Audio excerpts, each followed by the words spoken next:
नमस्कार साथियों, स्वागत है हमारा YouTube चैनल आपकी राय में।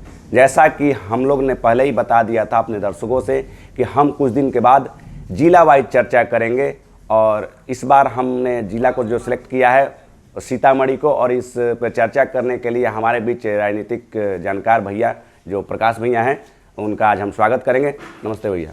भैया एक सवाल है जो हमारे मन में आ रहा है, कहीं ना कहीं दर्शक के बीच भी वो सवाल होगा कि रितु जायसवाल जो हैं वो आरजेडी के एक तरह से कार्यकर्ता भी हैं और पिछली बार विधानसभा चुनाव वो लड़ी हुई थी, वहाँ से मात्र कुछ कम अंतर के वोटों से वो हार गई थी।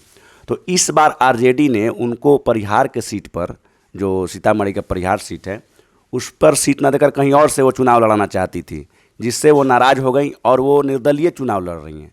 तो आपको क्या लगता है इससे क्या असर पड़ने वाला है चुनाव पर? देखिए, इस पे तो असर बहुत बड़ा पड़ने वाला है। कहे तो परिहार का विधानसभा जो क्षेत्र है वहाँ पे बीजेपी का गढ़ माना जा रहा था, लेकिन पिछले 2 चुनाव से आरजेडी भी उसको कड़ी टक्कर दे रहा था। लेकिन इस बार आरजेडी में जो ये फूट हुआ है, इसके चलते बीजेपी को यह सीट अब लगता है कि आसान हो जाएगा, आसानी से जीत सकता है। अच्छा, बहुत बहुत धन्यवाद। वहाँ पे सीतामढ़ी में और भी देखा गया है, जितना भी सीटें हैं वहाँ जातीय समीकरण और कहीं ना कहीं वहाँ का जो विधायक हैं उनके द्वारा किए गए कार्यों पर ही वहाँ वोट पड़ता है। ठीक है, तो इस बार जो है क्या लगता है चुनाव में वो मुद्दा जो जातिगत मुद्दा है और वहाँ का जो विकास का मुद्दा है हावी रहेगा, या जनता वहाँ के जो है मतदान करते समय केवल एक नया जो पार्टी आ गया है जन सुराज उस पर भी ध्यान देगी, या पिछले रिकॉर्ड के अनुसार चलेगी? देखिए, परिहार विधानसभा में विकास का मुद्दा तो रहा है शुरू से ही, इसलिए वहाँ देखिए कभी भी 2008 में नया परिसीमन जो हुआ उसके बाद से देखिएगा तो कोई भी कैंडिडेट है वो आसानी से जीता नहीं है, उसको कड़ी टक्कर मिला है, समझे कि नहीं। तो पिछले 15 साल से बीजेपी का वहाँ कैंडिडेट जीतती आ रही है, लेकिन लोग वहाँ बदलाव चाहता है, ये भी तो सही बात है। लेकिन वहाँ इस तरह का कैंडिडेट जो ज़मीनी स्तर से जुड़ा है उसको महागठबंधन उतारा नहीं है। इस बार उतारा भी है तो उसका उतना वोट बैंक अब रह नहीं गया। पहले पूर्वे जी थे तो उनका था, लेकिन अब उनका भी वहाँ पे वर्चस्व खत्म धीरे धीरे होते जा रहा है। आप अभी बोले बीजेपी के बारे में, तो एक सवाल मेरे मन में आया कि गायत्री देवी जो है वो पिछले 2 बार विधानसभा चुनाव वहाँ जीत रही हैं और इससे पहले भी उनके पिता हस्बैंड जो थे वो चुनाव जीत चुके हैं। तो ये कहीं ना कहीं लगातार बीजेपी वहाँ जीतते ही आ रही है। तो इस बार एक तो जो जिसके साथ कांटे की टक्कर होती, अगर रितु जायसवाल को टिकट मिल जाता है आरजेडी से, वो खुद इस बार किनारे हो गई हैं, निर्दलीय चुनाव लड़ रही हैं। तो वो क्या लगता है, निर्दलीय लड़ने से जनता का सहानुभूति उनको मिल करके कहीं रितु जायसवाल ही जीत जाएंगी या बीजेपी का कंटिन्यूटी जो है वो बना रहेगा? देखिए, बीजेपी के लिए इस बार अगर रितु जायसवाल लड़ती आरजेडी से तो मुश्किल हो सकता था, लेकिन आरजेडी ने रितु जायसवाल को टिकट न देकर अस्मिता पूर्व को दे दिया है ना, इस वजह से वहाँ बीजेपी के लिए वह सीट आसान हो गया है।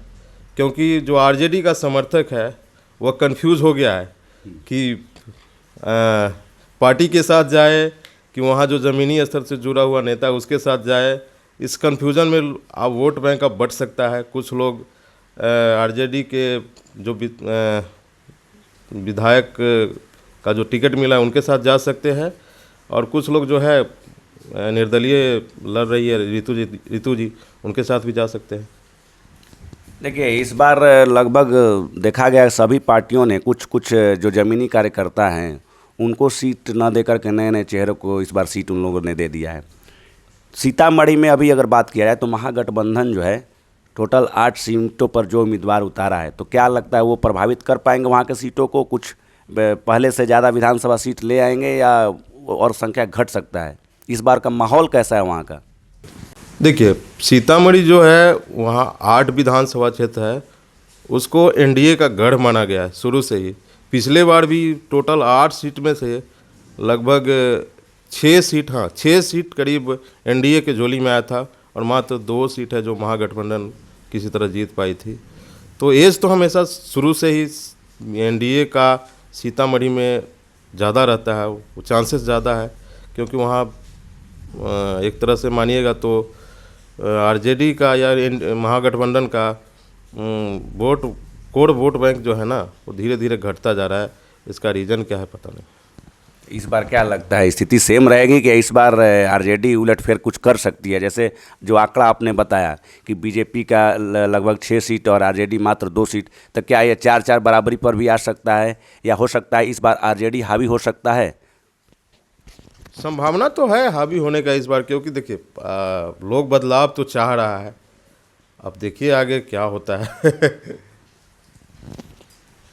अच्छा, सीतामढ़ी का जो आप 8 विधानसभा क्षेत्र है, उसमें आपको क्या लगता है कितने सीटों पर एनडीए और महागठबंधन के बीच कांटे की टक्कर होगी? क्योंकि ऐसे तो सभी सीटों पे होती हैं, लेकिन कुछ ऐसे हॉट सीट होते हैं जहां पे जनता को पहले से ही आभास हो जाता है कि कहीं ना कहीं यहां पे कांटे का मुकाबला होने वाला है।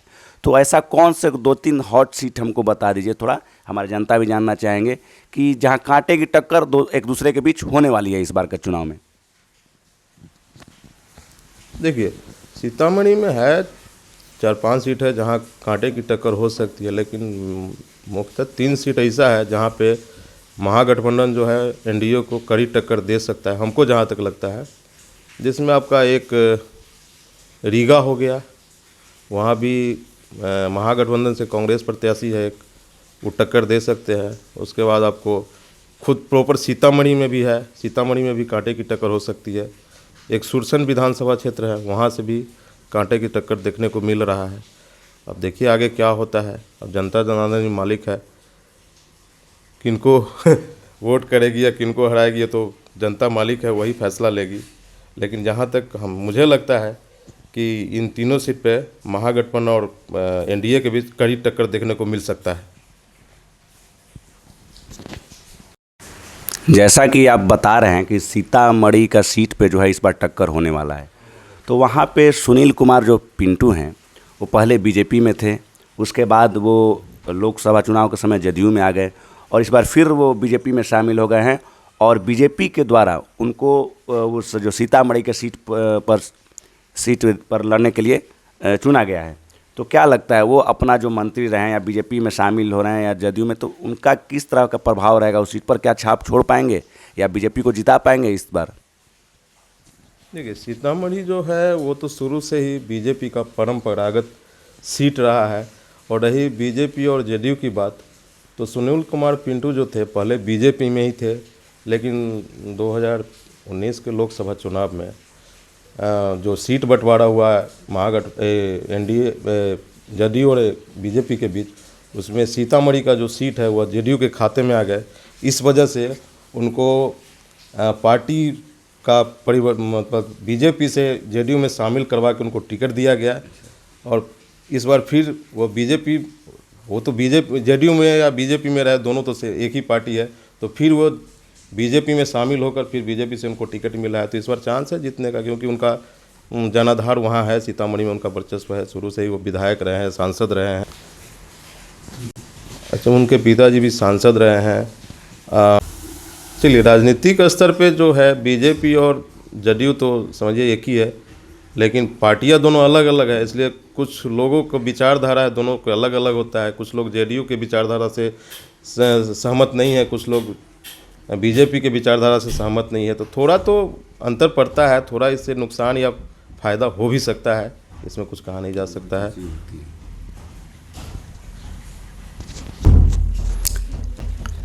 अभी की जैसा हम लोग चर्चा कर रहे हैं सीतामढ़ी के बारे में, तो एक अभी जन स्वराज पार्टी जो बिहार में आई है, एक तरह से लोग उसको त्रिकोणीय श्रृंखला के रूप में भी देख रहे हैं कि पहले बिहार के चुनाव में महागठबंधन और एनडीए के बीच टक्कर होता था, लेकिन इस बार लोग कहीं ना कहीं जन स्वराज की ओर भी देख रहे हैं कि एक नई पार्टी आई है और उनका कहीं ना कहीं घोषणा बहुत ऐसा है जो बिहार वासियों को या जो बाहरी लोग रह रहे हैं उन लोग को लग रहा है कि नहीं, ये बिहार के लिए कुछ करने वाले हैं। तो सीतामढ़ी के सीट पर हम देख रहे हैं कि बिहार से वो जन स्वराज पार्टी के जो है राकेश कुमार सीट पर वो चुनाव लड़ रहे हैं। तो राकेश कुमार क्या जिस तरह से प्रशांत किशोर पूरा बिहार में अभी छाए हुए हैं, अपना छाप बना चुके हैं, तो वहाँ राकेश कुमार जो हैं अपना सीतामढ़ी में क्या छाप छोड़ पाएंगे? क्या लगता है आपको कि वो भी वहाँ का विधानसभा सीट इस बार निकाल लेंगे प्रशांत किशोर के नाम पर या अपने नाम पर, उनका क्या वहाँ पे ऐसा है? देखिए, प्रशांत किशोर का तो शुरू में जो माहौल बना था वो धीरे धीरे जैसे जैसे चुनाव नज़दीक आते जा रहा है उतना प्रभाव देखने को मिल तो नहीं रहा है ज़मीनी स्तर पे। क्या है कि प्रशांत किशोर का जो मुद्दा उठाए थे वो बिल्कुल बिहार का जेन्युइन मुद्दा था, लेकिन यहाँ का युवा वर्ग थोड़ा प्रभावित हुए, लेकिन जो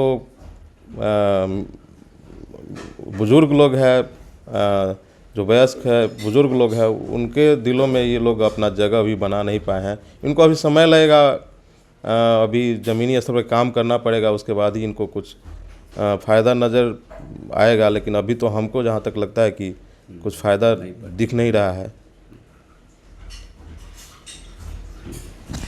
बिल्कुल सही है। एक्चुअली क्या है कि प्रशांत किशोर की जो है पार्टी नहीं है, और बिहार का जो राजनीतिक समीकरण है उसमें कहीं ना कहीं इतना जल्दी आ पाना बहुत मुश्किल लगता है, क्योंकि बिहार का राजनीतिक बहुत लंबे समय से, और ये कहीं ना कहीं देश की राजनीति को भी टच करता है, बिहार की राजनीति।